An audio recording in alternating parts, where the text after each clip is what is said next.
जी का बड़ा भाई के नाते उठा था और मैंने उनको याद दिलाया चौधरी पैरा सिंह जो मेरी कौम के लीडर रहे और आज वो दुनिया में नहीं है, बहुत बड़े कदावर नेता भी थे, इस हाउस के मेंबर रहे। तो फिर मैंने उनको कहा कि जिस कौम से आप हो वहाँ कॉमनल लफ्ज़ का वर्ड का कहीं जिक्र ही नहीं होना चाहिए। तो खैर मेरी बात वो समझ गए कि मैं क्या कह रहा था और उन्होंने अपनी बात को वापस किया और ऑनरेबल स्पीकर साहब ने भी उस वर्ड को जो यूज़ हुआ था उसको एक्सपंज किया, क्योंकि ये जम्मू कश्मीर किसी की एक कौम का नहीं है, किसी एक बरादरी, किसी एक मज़हब का नहीं है। जम्मू कश्मीर हिंदू का भी उतना ही है जितना सिख का है, जितना सिख का है उतना मुसलमान का है और जितना मुसलमान का है उतना ईसाई का है।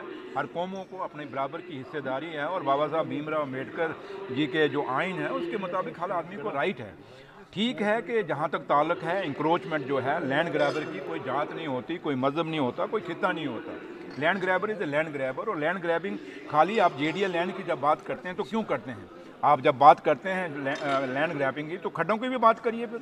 तो अगर आप बात करते हैं तो फिर घास चराई की भी करिए, आप सरकारी रकबे की भी बात करिए, आप कस्टोडियन लैंड की भी करिए, आप अकाफ की लैंड का भी करिए। जब बात करते हैं तो एक बात ऐसी भी है कि कोई डिफेंस लैंड भी थी, एक डिफेंस लैंड भी काफ़ी उछली थी, उस डिफेंस जो कब्जा हुई थी उस डिफेंस लैंड की भी बात करिए। तो इसलिए मैंने कहा कि ये हम पर्टिकुलर किसी को नहीं कहेंगे, जो भी लैंड ग्रैबिंग है, जिसने भी कब्जा नाजायज मारा वो गलत है और उसके ऊपर छानबीन होनी चाहिए, इसमें कोई दो राय नहीं है। अल्ताफ बुखारी ने कहा कि जो 1990 में जिन लोगों ने आज़ादी की तहरीक शुरू की थी उन्होंने गलत नहीं किया था, उन्होंने सही किया था, लेकिन हमारे लीडरों ने, सियासतदानों ने गुलामी का जोड़ा पाला जिसकी वजह से नौजवानों को आज़ादी नहीं मिली और जिन नौजवानों ने 2 लाख नौजवानों को शहादत दी है वो ज़ाया हो गई। अब ये सवाल मैंने तो सुना नहीं, आपने सुना होगा। और अल्ताफ बुखारी साहब अगर कहते हैं पॉलिटिशियनों ने कहा तो वो भी पॉलिटिशियन ही हैं, उनकी भी एक पॉलिटिकल पार्टी है और वो भी ऑनरेबल मिनिस्टर रहे हैं, काफ़ी सारे डिपार्टमेंटों के भी रहे हैं। तो इसलिए जब वो ये बात करते हैं तो मेरे ख्याल वो उंगली अपनी तरफ भी करते हैं, तो इसलिए मैं ज़्यादा उस पर नहीं कहना चाहूँगा। कल आरएसपुरा में आप जानते हैं कि जिस तरह से आरएसपुरा में 2 पाकिस्तानी नेशनल्स को पकड़ा गया और उसी के साथ एक खौफ गैंग के शख्स को पकड़ा गया। आप जानते हैं कि 2 पुलिस वाले जो हैं वो भी इंजर्ड हुए हैं, जिन्हें जम्मू के मेडिकल कॉलेज में कल लाया गया। फिर आप क्या कहेंगे? आप क्या कहते हैं? 370 हटने के बाद जम्मू कश्मीर में क्राइम बढ़ा है और पिछले दिनों बिश्नाह में देखिए, मैंने वही जो आपका इन्होंने सवाल पूछा, हिमानी ने जो सवाल पूछा वही बात कर रहे हैं ना। देखिए, मैं एक ही बात कहूँगा आपको कि ये सब कुछ ड्रग्स के कारण हो रहा है, नशाखोरी के कारण हो रहा है और यहाँ अब पुलिस को भी काफ़ी आत्म मंथन करना पड़ेगा। पुलिस को अपनी स्ट्रेटजी चेंज करनी होगी। जम्मू कश्मीर की पुलिस बहुत बहादुर पुलिस है।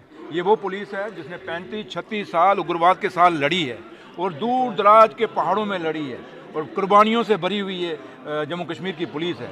लेकिन जम्मू पुलिस की जो पहले वर्किंग हुआ करता थी वो एक तो साइंटिफिक तरीके से इन्वेस्टिगेशन करते थे, एक उनका अपना लहजा होता था और एक जो है उनके सोर्स होते थे। और मुझे लगता है कि आज जम्मू कश्मीर पुलिस के जो ऑफिसर अलग अलग जगहों पर लगे हैं उनके सोर्स नहीं है। वो अगर सोर्स हों तो उनको इन्फॉर्मेशन मिले कि कहाँ क्या होने वाला है। अब जो लोग जिन्होंने वहाँ पिस्टल चलाई, वो पिस्टल आई कैसे, कहाँ से आई, किधर से आई, इसका मतलब सोर्स नहीं है। आगे कोई भी अगर चोर भी अगर पुलिस भी चोर पकड़ती थी तो किस पे बुनियाद पे पकड़ती थी?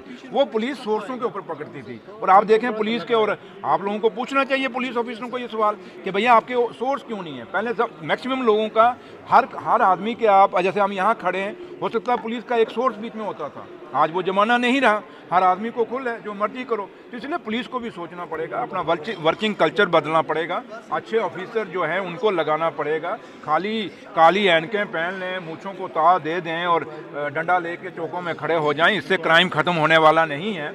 आपको हमने तो बिना मूँछों वाले भी ऑफिसर देखे हैं जिन्होंने क्राइम को ख़त्म किया है। तो इसलिए उम्मीद करते हैं कि पुलिस जो है अपना रोल बदलेगी, अपना वर्क कल्चर बदलेगी और मुझे लगता है कि जो कल हुआ है डीजीपी साहब ने इसका कॉग्निजेंस लिया होगा, जो ऑफिसर कंसर्निंग है उन्होंने कॉग्निजेंस लिया होगा और इस पर सख्त से सख्त कार्रवाई होगी, ये उम्मीद हम करते हैं। चलिए, ऑल पार्टी मीटिंग होनी चाहिए। आज पीडीपी ने ये मसला उठाया कि उस पर ऑल पार्टी मीटिंग होनी चाहिए। किसने उठाया? पीडीपी ने मसला उठाया।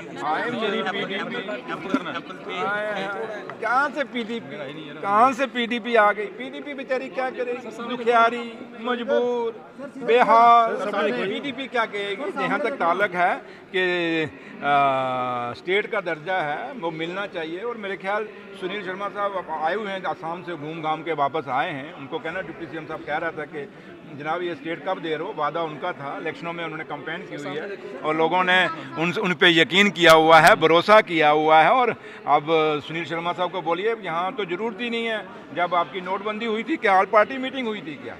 बड़े बड़े फैसले हिंदुस्तान में हुए क्या ऑल पार्टी मीटिंग हुई थी? यहाँ सिंगल पार्टी भी डिसीजन हो जाते हैं, इसलिए सिंगल पार्टी आज की डेट में एलओपी साहब हैं और एलओपी साहब को आप सारों को जाना चाहिए और बोलना चाहिए कि जनाब स्टेट लाओ, क्योंकि प्रेस वाले भी तो दुखी हैं, आप लोगों की भी आवाज़ वो खुल के नहीं आती, क्योंकि अगर थोड़ा सा बोलते हो दूसरे दिन आपको बुला लिया जाता है। तो इसलिए उम्मीद करें आपको नहीं बुलाया होगा, आप खुशकिस्मत हैं, कहीं हैं जिनको बुलाया है, तो इसलिए भाजपा के एमपी हैं सर, गुलाम अली खटाना साहब यूपी में उत्तर प्रदेश को ये जो एमएलए रोज यहाँ अंदर आके ईमानदारी के गुण गाते हैं, थोड़ा उनको पूछिए भैया आपके एमपी साहब ने यूपी में कैसे पैसा खर्च दिया है, इतना पैसा कैसे लगा दिया है, थोड़ा उनको सवाल पूछिए। एलओपी साहब उनको डिफेंड करते हुए नजर आ रहे हैं।